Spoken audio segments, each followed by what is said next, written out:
The Enkindled Souls, bringing you exciting conversations about what matters to us and our perspective on the world around us. Thank you for joining us. Today you're joining us from Malawi. How blessed are we to be in this country, and how blessed are we to meet with our former counselor, Councillor Maina Mkandawire. So today's topic, as we had shared last week, will be on obligatory prayer. So who is better than our own to share about this? So one of the things that has come to our thought process has been that sometimes the realities in Africa could be very different from other areas where maybe a home is big and everybody has a little room where they can share, say their obligatory prayer. And sometimes that's not a very realistic expectation in Africa. So that has been churning in our hearts to figure out, how do these people do their obligatory prayer? And there are other things about the obligatory prayer. You know, sometimes we were laughing about it yesterday that you start saying the obligatory prayer and then you find yourself you've added the tablet of Ahmad in it. So then conditions around that and really what Baha'u'llah instructs all of us to do about the obligatory prayer. So today we'll start by maybe asking our former counselor to just share a little bit about how she became a Baha'i. Okay. Yes. Thank you so much. It has Thank been a pleasure to have you. Yeah. You know, we met in Zambia, but now the relationship is getting strengthened. Yes. You know, I heard about the Baha'i faith when I was in university. Oh. Yes. Okay. There was, those days, I think in the 80s, campaigns to teach in universities. Yes. Just like now. And then someone introduced me to a Baha'i, because by that time I was a born-again Christian. And then this friend of mine when I met her after some time, he says, you know what, I think you should. I said, how is your faith? Because he had become, and I knew. He actually said, now I'm no longer a Christian, I'm a Baha'i, and I'm sure you like it if you learn it. So I said, no, you are lost. It can't be. Yes. So then you know what he did? He says, I'll introduce you to my friend. So this is Suzanne Locke, if some of you have met her. She introduced me to that lady. We talked a little bit, and then she just gave me The Thief in the Night. Wow.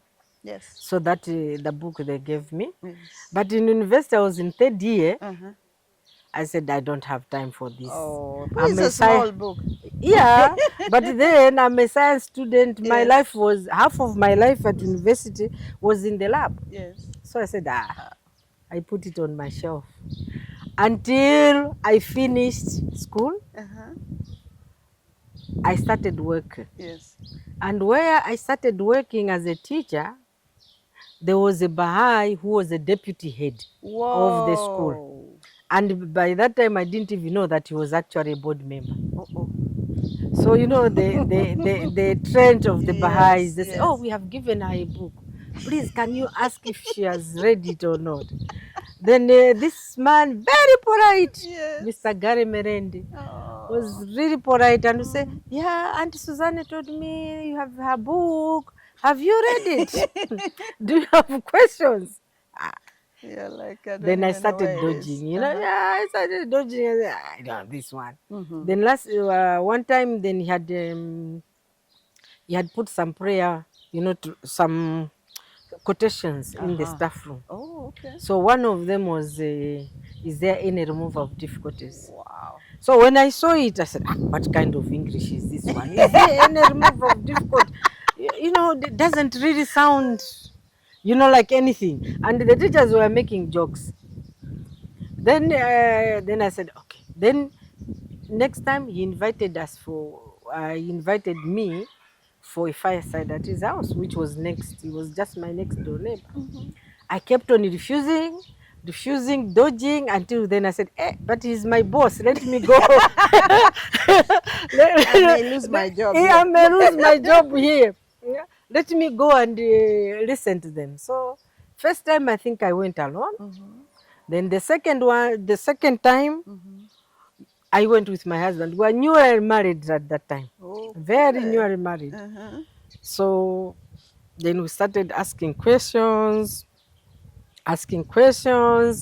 Then my husband agreed with everything they said. Oh, this makes sense. This makes sense.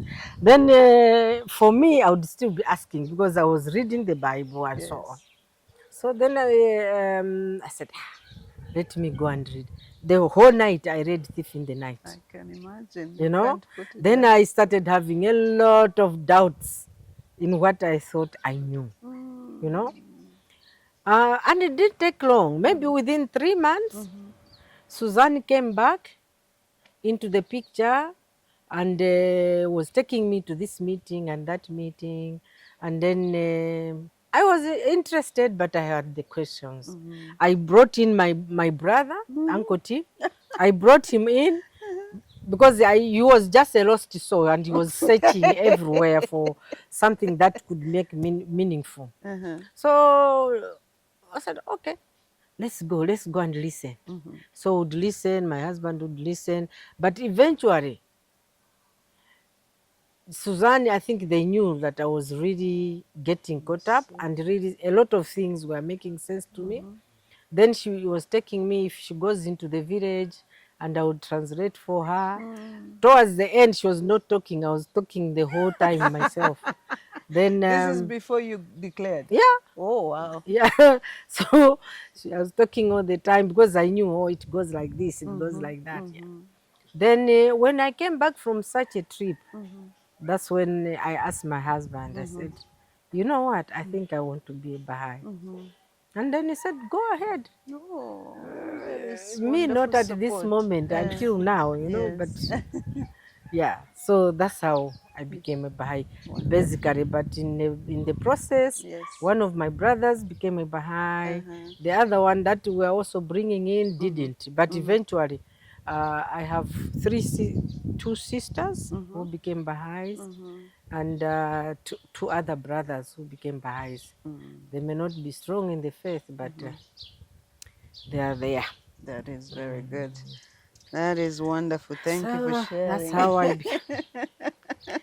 Nice. Yeah. So sometimes when you think about how to introduce someone to the faith, I think a lot of people have said that Thief in the Night was really a good book. Yes. Yeah, especially from a Christian perspective. Exactly. It was. It was. Yes. Yeah. It was. Now maybe we can move on to the laws of Baha'u'llah that you learned, and how long did it take you to know about the obligatory prayer after you declared? Because some of us, we help others to get to the threshold and we forget to accompany them and show them the path. So maybe you can share how long it took you to know the ordinances and laws of Baha'u'llah. You know, what really touched me most about becoming a Baha'i, or maybe why I declared, was the what do you call it? Progressive revelation. Yeah, progressive revelation. You know, that made me very comfortable because I could not believe God would not be kind and chuck other people away because they don't know Jesus Christ. Yes. You know, that was what crushed me. But when I found the progressive revelation, I really embraced it. And it really made me comfortable to believe in God, you know. So some of the laws, that time we didn't have a lot of books. The books that I could read were the one from Aunt Suzanne, you know. So sometimes there was no systematic deepening. So I quite missed a bit about the obligatory prayer. But once I got it, fasting was not one of them because that time I was having the children. But when I learned about the obligatory prayer, the short one, that one, I knew it, but I was very inconsistent. If I remember, I say it. If I don't remember, I forget about it, and so on. But I had one experience, an encounter with a lady from Zambia, Mrs. Banda. Now I understand she's in the UK. You know, that lady taught me, he says, you know what? At one time I was very sick. And as I was sick, it dawned on me, or the inspiration she got was that she has to be saying the obligatory prayer.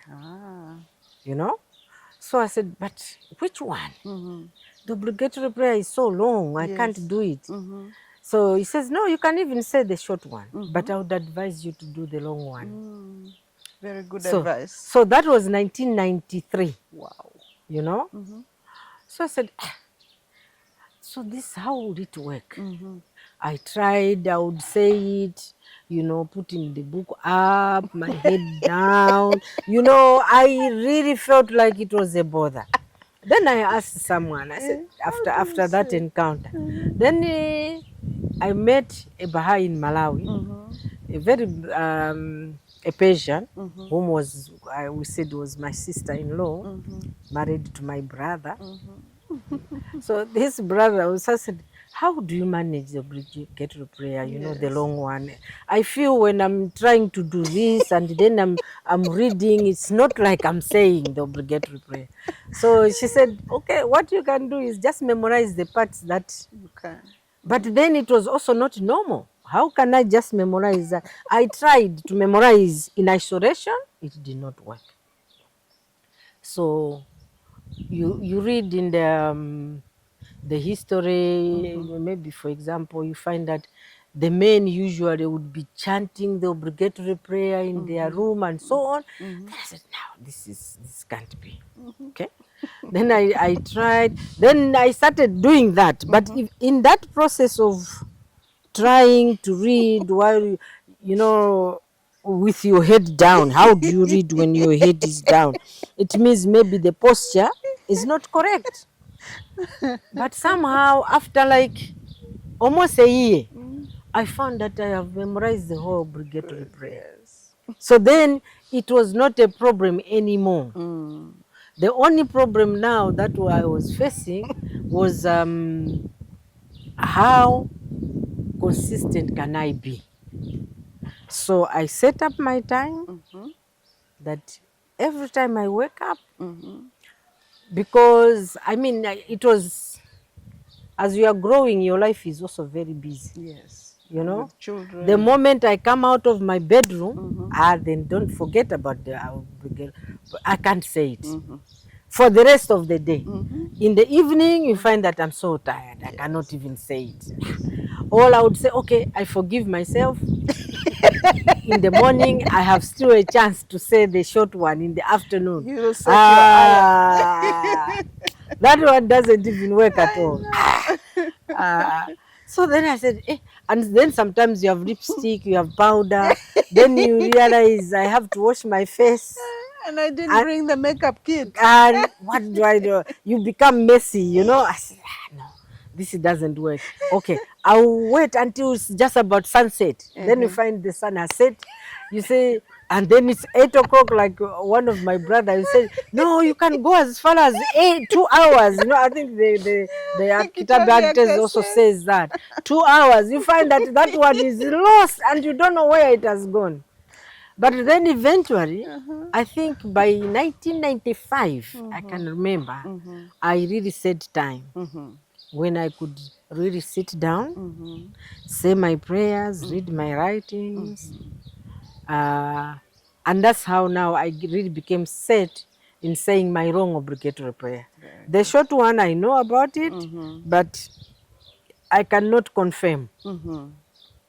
And God forgive me, because if I don't say my prayer in the morning, there are two things that are for sure to happen. Yes. That day is spoiled. It's not the same. I don't have any rationale. You know, it's like something is missing and you don't know what. Exactly. The second one is, even if I'd convinced myself that I'm going to say the short one, it doesn't happen. Yes. So it means that day I haven't said And I know that if you don't say your obligatory prayer, Your day it's is like you have different. not fed your soul for that day. Yes. Yet you are eating the food for the body the whole day, but for your soul you have not fed it. So really, I feel like I'm deprived of something. Yeah? So I don't know, what else do you want to know? That is so good. You've covered a lot of topics, because I think even us, when you say what you're saying about the short obligatory prayer, it makes sense, because the timing is, you have so much of a period of time that you can say it, but the reality is that you will miss it. Yeah. Yeah, majority of the times. But again, some people say they set their alarm, and Yes, they but do the that. challenges are Yeah. different. Yes. I know of someone who really I admired. Unfortunately, is in Upper Kingdom now. He would actually say, exactly 12 o'clock, whether we are in a meeting or outside the meeting. Yes. This guy would just stand up and say, I'm going to face Baji, you know. That's the cue. Then he goes. After 10 minutes, he's back. He continues. So really, he had that discipline. So maybe also each one of us have got their own way of how they can fulfill this obligation. Yes. And the good one now, as we're going towards fasting, Yes. is the medium one, which I'm sure a lot of us dodge that prayer. That Oh, one is a very lot of us dodge. disciplined. But Yes. during the fast, because we are not thinking of a lot, that's when maybe there are a few days that I say that one. Okay. Because then, especially during the weekends, Yes. when you are at home and you are not doing anything, you The day is remember that long. one. The day is long, so you can fill it with so many prayers as you go along. Yes, yes. No, I actually remember when we were talking before, you had shared about that gentleman, and we were actually talking with my husband, saying, I wonder if it would be nice, like for example, you're doing a Baha'i program, and it's midday. Yeah. Is it something that maybe we can help each other, maybe at some point, and say, you know, we're going to take a 10-minute break for the, you know, for whatever reason, so that people can start queuing themselves? Because I remember in most meetings, if you did not, you're not one of those who say the long one in the morning. Yeah. Chances are all of us are like midday is when the topic is, it's really good. We don't stop and we move on. Yeah. And then the other thing I think my husband pointed out was that maybe we should also consider in our spaces to create a small area where people can break away and go into. Yes, Because it really, it's yes. something all of us know, when we do it, we feel our souls are fed. Yeah. But we are also not very consistent, and maybe environments that we find ourselves in don't allow for that. Yeah, it's true. That happens. Yeah. And for the past 20 years, 25 years, there are times when, you know, you live on prayer because of maybe what you are doing, what you are working. So it's easy to set that.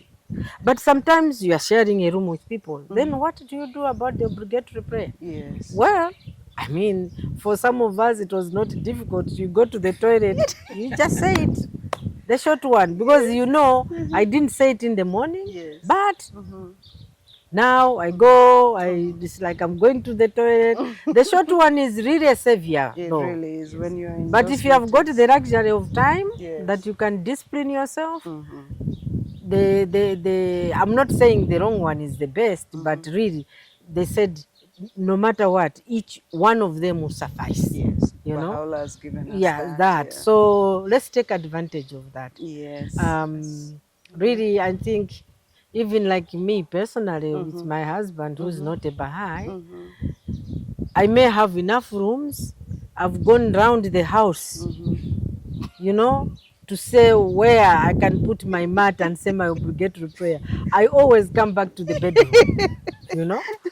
I love that story. Yeah. Can you share a little bit more about it? I really, sometimes earlier on you'd say, go and go in the other room, you know, you can say your obligatory there.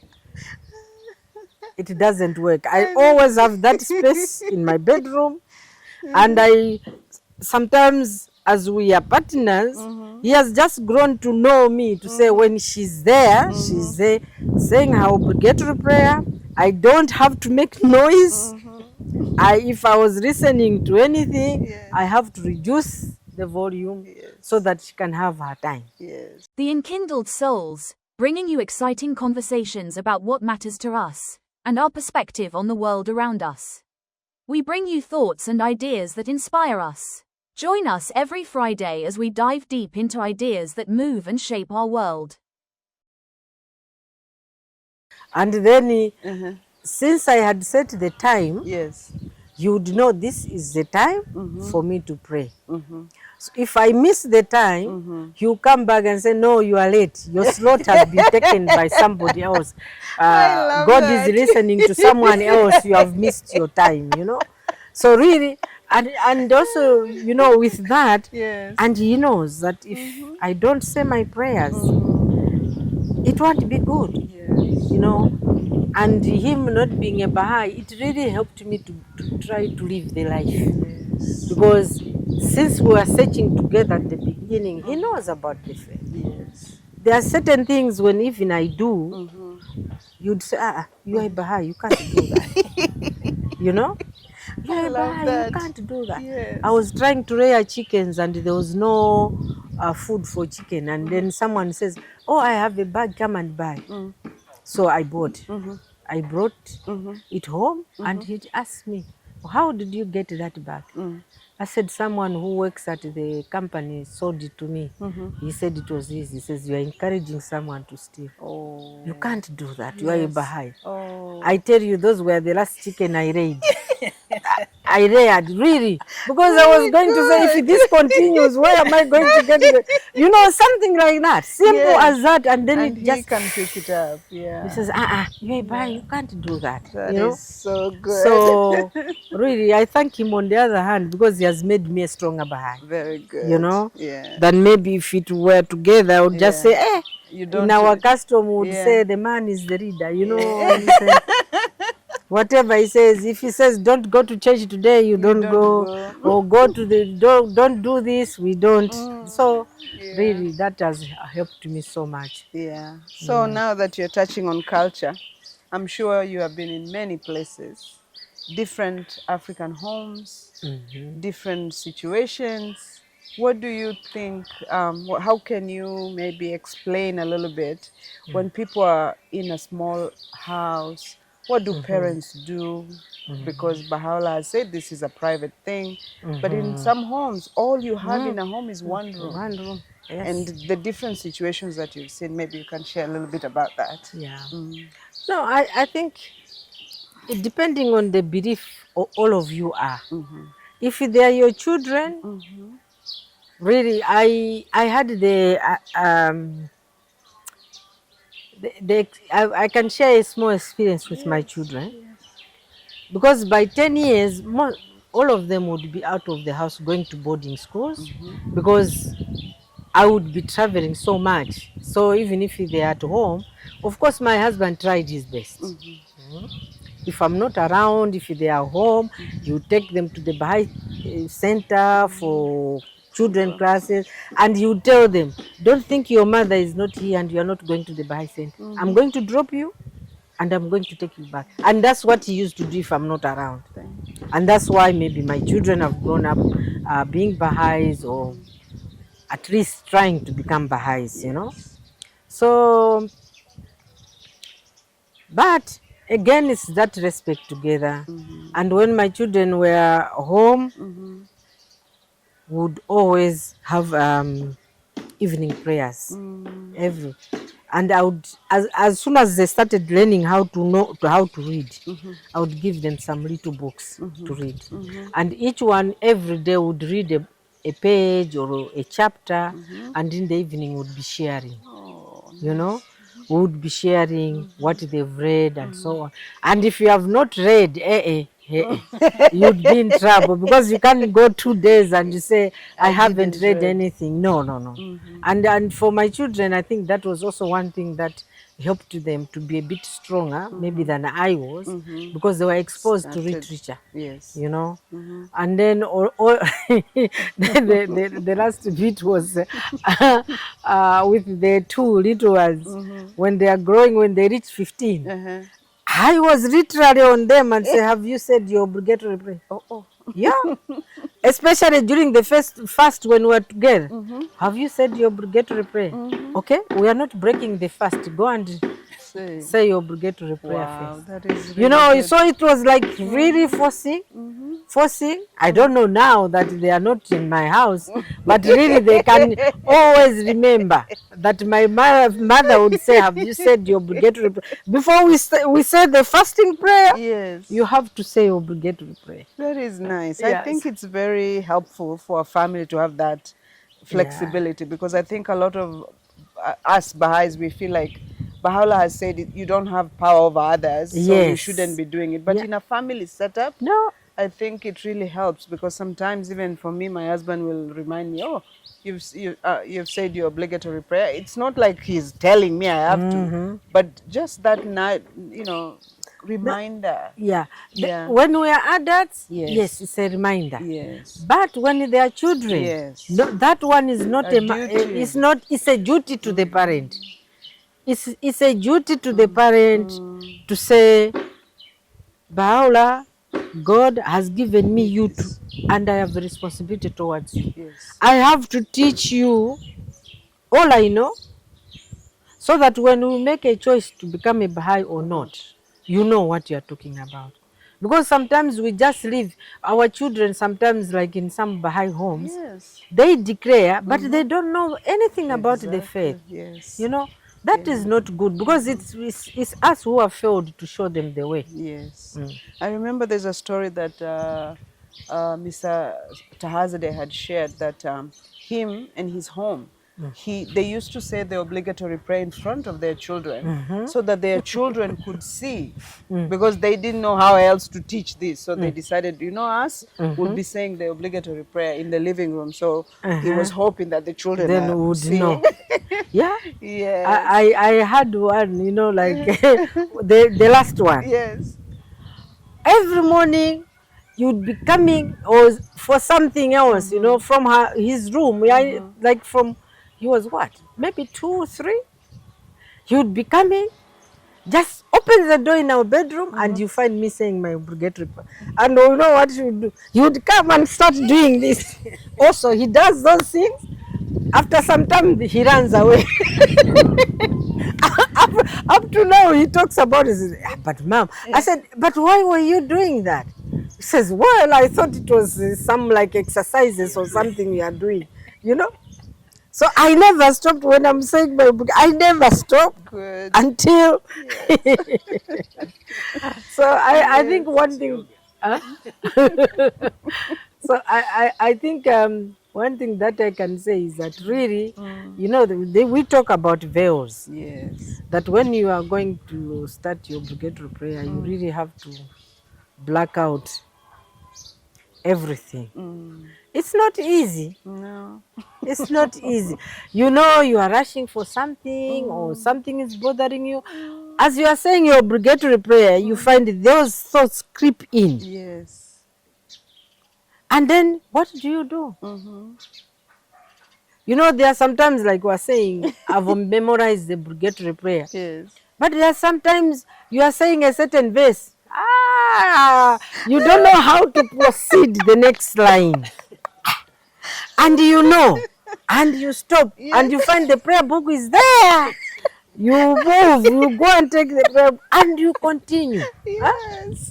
Or sometimes you find that you are saying the obligatory prayer, then as you are saying, you are touching the tablet of Ahmad, and then you say, what next? Is that the obligatory prayer?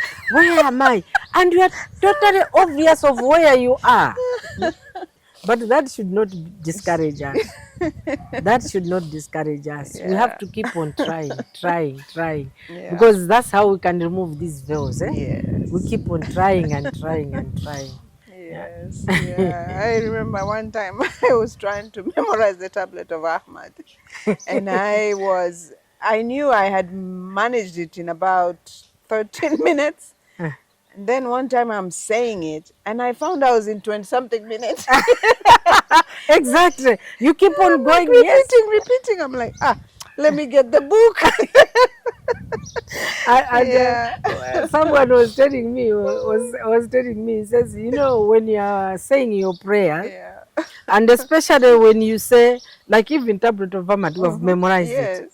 But in public, I always have my page because somehow in public you find that your lines are just crossing and you don't know how to, then you just look. So I'm saying it, but I'm saying, okay, now I'm on this page and I'm on this. If I feel like I'm hesitant, I look and then I continue. Yes. Yeah. So really, it's we have to try. Yes, and encouraging one another, because this journey is really a journey. It's a path that we all desire to please Baha'u'llah, and we fail as human beings, but it shouldn't be a reason to not do it. No, we have to try. Yes. And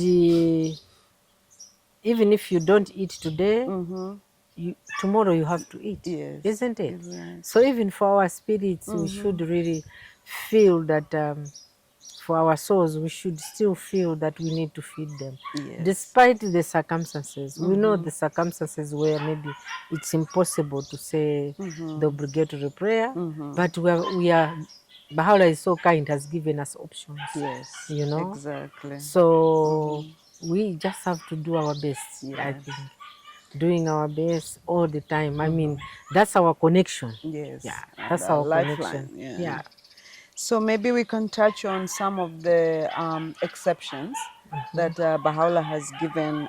Sometimes you're traveling, sometimes you don't find a safe place to say your obligatory prayer, and sometimes there's no clean water. Maybe just to share with the friends what is expected of us as we try to fulfill this law. Yeah, so just like I was saying, those exceptions that we have, that sometimes we are not able to. In the Kitab, there's just verse, I have not memorized it, that we can say in place of, and just a prostration for in place of a verse, and the prostration in place of every obligatory prayer that you have missed. Yeah. But again, you find that prostration and the verse, I think they say 95 times or something like that. One. It's even, that one. It's even longer than the short obligatory prayer. So you might as well do the obligatory prayer. But then we have been given options which are okay, which we should be able to follow. Yes, and now that we are really going into the period of fasting, maybe just to tie the two together, because Baha'u'llah says that together they are like the wings of human life. So maybe just touching on an experience that you've had in the past, having both, and maybe encouraging the friends of the power that is in this. So, at first, also coming from the maybe Christian background, I never fasted as a Christian. Okay. Yeah. But becoming a Baha'i, knowing that it's one of those laws that we have to do. Since I realized that, I've always fasted. And the fasting is really a renewal. Sometimes people are just afraid, like in our community, when you're saying, are you fasting?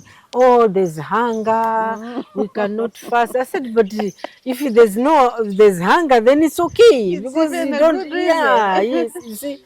But they don't look at it like that. But really, it's one of those signs that first of all, it's the renewal of our spiritual life, so that as we're going into the new year, we go in with a heightened, a stronger spirit. Second, it's really to also identify with those who are feeling hungry. I have a brother who is so funny. He says, fasting is an idea. When people say, oh, but I'm hungry, he says, that's the idea. You have to feel hungry, you have to feel it. Like that, you cannot forget. why you are fasting. You cannot forget. You have to, if you are not feeling hungry, then you are not fasting. Yes. You know? And also the thing is why we have to try. I mean, we know we are involved in different works that we do, heavy work on something. But they say, you know, why we have to fast is for each one of us to really think that connection that we have with God.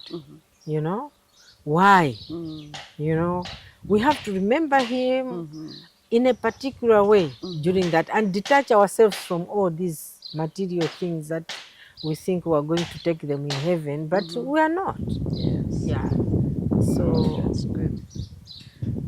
Yeah, so maybe to wrap up our conversation, we were hoping Sandra would join us, but maybe you can share a little bit about Sandra's path towards the fasting, how she learned to do it, and she, Yeah. you know, being steadfast at it at a young age. We don't know Yeah. about now, but we know then. You know, for my children, I've been lucky. My children, luckily, they've grown up in a Baha'i home. You know, all of them, they become they were born while I was already a Baha'i. Yes. So for them, the first thing they knew was being a Baha'i. Yes. And what it entails. So when they reach of an age, my brother is the one who does the signing. On their birthday, he will just bring the card.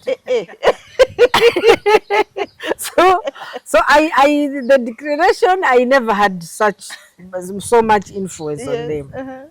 But my brother does the work. So now, after they become Baha'is, and children are different.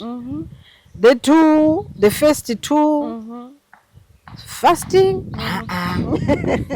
No, not really, because like my first one went to secondary school at 10 years. Oh, okay. So at 10 years was at a boarding school.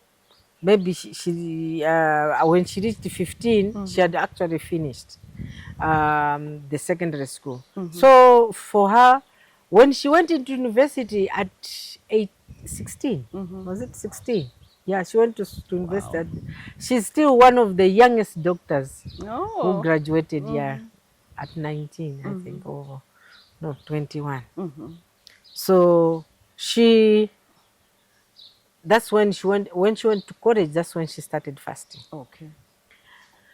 My second one is always in the middle, doing the right thing at the right time. That's what he knows.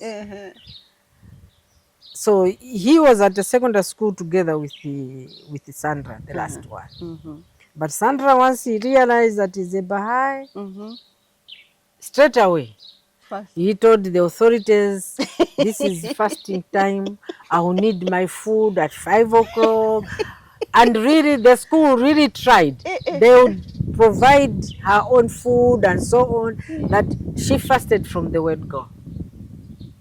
Then the other extreme is the last born, who started fasting at 13. Oh, wow. And you say, why did you start fasting? Because in the morning we eat good food. Nice. 13, he didn't finish the whole fast, but he fasted a few days. That is good. 14, yes. He did the whole thing. Yes. 15, now that He's one is fine. expert. But the next one, you ask us, me? I will fast when I'm 50. Not now. Baha'u'llah said it's 15. Yes, you have to fast at 15, not before that. So for him, so we forget everyone should have to be, to do their own thing. But there are also times when this week, maybe we are praying for something like this.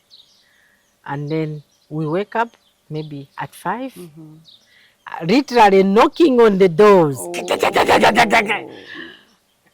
Time for prayer, we come together. Nice. And during that session, we don't just say short prayers.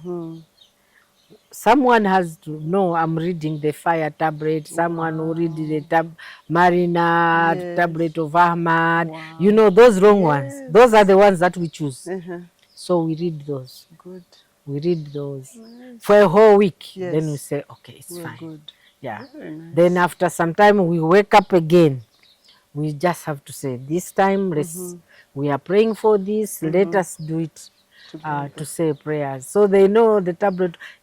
And in so doing, you know, there was one who was very lazy to read. He learned how to read during those. Yeah, he says, no, you have to read. Yeah. Well, every time you are just saying something very small, the same prayer every day. No. Now we have got a grandchild. If you are saying, oh That God, one. guide me, what is she going to say? You have to say a longer one. Yes, Hey. and you're showing them an example. So no. Yes. We each one of us has to grow. Yes. Wow. Yeah. That is so good. Now, usually at the end, we allow for questions. Today, the only audience that has questions is Mr. Amaya. You have the liberty to ask any question. Other people ask questions, but yeah, we will enjoy any questions, Mr. Amaya. So just recap, like which year did you become a Baha'i? 1983. 1983. Oh, And wow. my firstborn was born 1984. Oh, wow. And actually, I have just conceived. I didn't know at that point when I became a Baha'i. Oh, wow. You know, Coincidence. I know. Then, like you served as a counselor. How many years did you serve? 25. Wow. Okay. 25 years. It doesn't seem long, but yeah. You've been around. Yeah. I love the stories of you going to Angola. Yes, and actually, you know, 2 days ago, I really got sad news, you know. On the same path that we've been traveling all the time, a couple of institutional members went to visit a community, to accompany a community. And then they met an accident. One died on the spot on a motorcycle, can you imagine? But one is critically sick. And I've been going through the same path, you know, on a motorbike, 6 hours on the road, you know, in the rain, in the sunshine, you know, and you know, I've passed all those things and nothing. Apart from a breakdown of a motorcycle here and there, I mean, those are normal, but dying, Sad. it really touched me, really touched me. Yeah. And I can feel the protection of Baha'u'llah on me, you know, I During can, those times. yeah, really. That is very good. Yeah, may his soul rest in peace. Yes, we'll remember his soldier in the fast. Yeah, and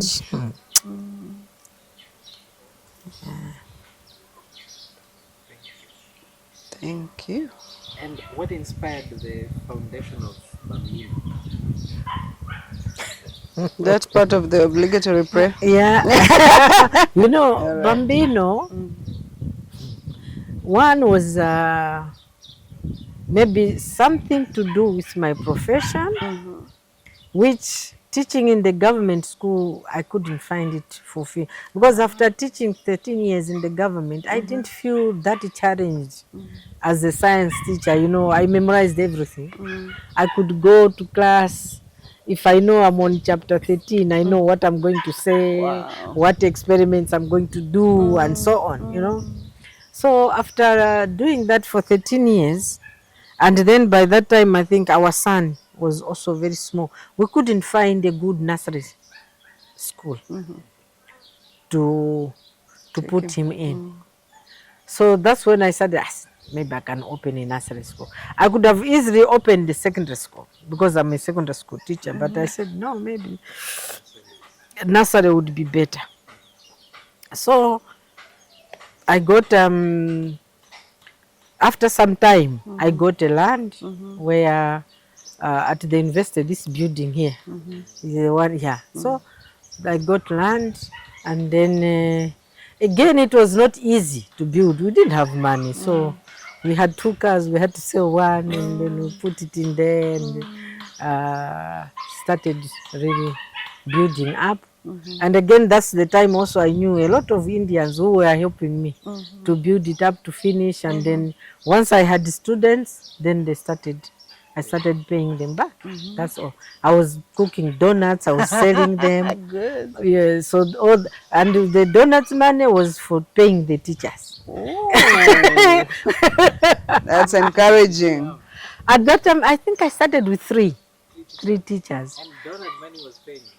Yes, because I remember that time I could save about 2,000 kwacha. That time was a lot. That's a lot, yes. Yeah. Wow. 2,000 kwacha every month. Yeah. Wonderful. Thank you. Per week. We save per week. And then it